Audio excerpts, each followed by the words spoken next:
আসসালামু আলাইকুম, আমার চ্যানেল কুকিং বাই মিতা আপনাদের সবাইকে স্বাগত। চায়ের সাথে আজকে নাস্তায় কি দিব যেটা খেতেও হবে মজার এবং ঘরে থাকা অল্প কিছু উপকরণ দিয়ে তৈরি করে নেওয়া যায়। আমরা অনেকেই ভাবি আমরা এরকম কি তৈরি করব, আজ সেরকমই খুবই মজার এবং খুব সহজ একটা নাস্তার রেসিপি শেয়ার করব। ঘরে মাত্র 2টা পাউরুটি আর একটা আলু থাকলেই কিন্তু খুব সহজে আপনারা এটা তৈরি করে নিতে পারবেন। খেতেও ভীষণ মজার এবং একদম মুচমুচে, চায়ের সাথে তো একদম পারফেক্টভাবে জমে যাবে। আর একদিন এভাবে নাস্তাটা তৈরি করলে নিশ্চয়ই বারবার তৈরির আবদার আসবে। আমি আশা করছি রেসিপিটি আপনাদের ভালো লাগবে। নাস্তাটা তৈরি করার জন্য প্রথমে এখানে আমি 2 পিস পাউরুটি নিয়ে নিয়েছি আর পাউরুটির সাইডের অংশগুলোকে কেটে নিচ্ছি। সাইডের অংশগুলো অনেক সময় শক্ত হয়ে থাকে, ভালোভাবে মিশতে চায় না, সেক্ষেত্রে আপনারা চাইলে এগুলোকে ব্লেন্ডারে দিয়েও ব্লেন্ড করে নিতে পারেন। ব্রেড ক্রামসের মতো হয়ে গেলে খুব ইজিলি মিশে যাবে।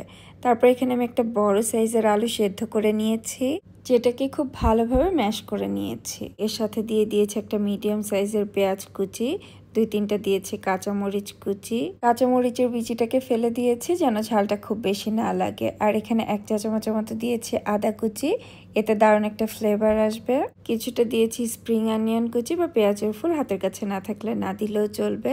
বেশ খানিকটা দিয়ে দিয়েছি ধনিয়া পাতা কুচি, 1/2 চা চামচ দিয়েছি গোলমরিচের গুঁড়া, 1/2 চা চামচ দিয়ে দিচ্ছি চিলি ফ্লেক্স, স্বাদ মতো কিছুটা লবণ দিয়ে দিয়েছি। আর যে 2টা পাউরুটির সাইডের অংশ কেটে রেখেছিলাম সেগুলোকে ছোট ছোট করে ছিঁড়ে দিয়ে দিচ্ছি। এভাবে ছোট ছোট করে দিয়ে নিলে খুব ইজিলি মিশিয়ে নেওয়া যাবে। আর দিয়ে দিচ্ছি 2 টেবিল চামচের মতো কর্নফ্লাওয়ার। হাতের কাছে কর্নফ্লাওয়ার না থাকলে কর্নফ্লাওয়ারের পরিবর্তে চালের গুঁড়া, ময়দা বা আটা যে কোনোটা ইউজ করতে পারেন। এখানে আমি 1/3 কাপের মতো দিয়ে দিচ্ছি গাজর কুচি। গাজরটাকে আমি গ্রেটারে গ্রেট করে নিয়েছি। গাজরটা কিন্তু টোটালি অপশনাল, আপনারা চাইলে এখানে বাঁধাকপিও ইউজ করতে পারেন। কোনো একটা সবজি ইউজ করলে এটা খেতে আরও বেশ খানিকটা হেলদি হয়ে যাবে, তবে দিতে না চাইলে না দিলেও চলবে। এখন এটাকে একসাথে খুব ভালোভাবে মেখে আমি একটা ডোয়ের মতো তৈরি করে নিচ্ছি। ডোটা মেখে নেওয়ার সময় যদি খুব বেশি নরম মনে হয় তাহলে চাইলে আপনারা আরও একটা পাউরুটি অ্যাড করে নিতে পারেন। ডোটাকে এখন আমি 2টা ভাগে ভাগ করে নিয়েছি আর এখন এটাকে বেলে নিব। বেলে নেওয়ার জন্য কোনো আটা ময়দা ইউজ করিনি, আমি এখানে কিছুটা তেল লাগিয়ে নিয়েছি। আমি এটাকে 2টা ভাগে ভাগ করে বেলে নিচ্ছি, তবে আপনারা চাইলে কিন্তু একবারও বেলে নিতে পারেন। আর বেলনের সাথেও কিছুটা তেল লাগিয়ে নিয়েছি। ডোটাকে একটু স্কোয়ার শেপে বেলে নিয়েছি। এটাকে খুব বেশি মোটা বা খুব বেশি পাতলা করে বেলা যাবে না। আমি বেলে নিয়েছি, আপনাদের কেটে দেখিয়ে দিচ্ছি। এটার থিকনেসটা মিডিয়াম রেখেছি। তারপর এটাকে 4 সাইড থেকে কিছুটা কেটে চারকোনা একটা শেপ দিয়ে নিচ্ছে আর এটাকে ছোট ছোট স্কোয়ার শেপে কেটে নিচ্ছে।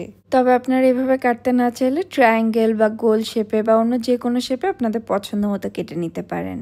দেখে নিশ্চয়ই বুঝতে পারছেন এটাকে খুব বেশি মোটা বা খুব বেশি পাতলা করে বেলিনি। এরকম থিকনেসে বেলে নিলে এটা ভাজার পরে অনেক বেশি মুচমুচা হবে। সবগুলো একইভাবে কেটে তৈরি করে নিয়েছি। এখন এগুলোকে ভেজে নেওয়ার পালা। চুলে একটা প্যানে কিছুটা তেল দিয়ে তেলটাকে মোটামুটি গরম করে নিয়েছি। খুব বেশি গরম তেলে দেওয়া যাবে না, মিডিয়াম গরম তেলে দিয়ে চুলার আঁচটাকে মিডিয়ামে রেখে একটু সময় নিয়ে এপাশ ওপাশ করে ভেজে নিতে হবে। ভীষণ মজার এবং মুচমুচে এই নাস্তাটা কিন্তু তৈরি হয়ে গিয়েছে। খুব সুন্দর একটা গোল্ডেন ব্রাউন কালার চলে এসেছে। তেল ঝরিয়ে এগুলোকে উঠিয়ে নিচ্ছি আর গরম গরম সার্ভ করব। যেহেতু ঘরে থাকা খুবই অল্প কিছু উপকরণে এই মজার নাস্তাটা তৈরি করা যায়, একবার হলেও ট্রাই করতে পারেন। আশা করছি আপনাদের অনেক বেশি ভালো লাগবে। আর যদি এভাবে ট্রাই করে থাকেন আমাকে কমেন্ট সেকশনে জানাবেন আপনাদের কেমন লাগলো। আর যদি রেসিপিটি কোথাও একটুখানিও ভালো লেগে থাকে আমার চ্যানেলটি সাবস্ক্রাইব করে লাইক কমেন্ট করতেও ভুলবেন না। সবাই অনেক বেশি ভালো থাকবেন আর আমাদের জন্য দোয়া করবেন। আল্লাহ হাফেজ।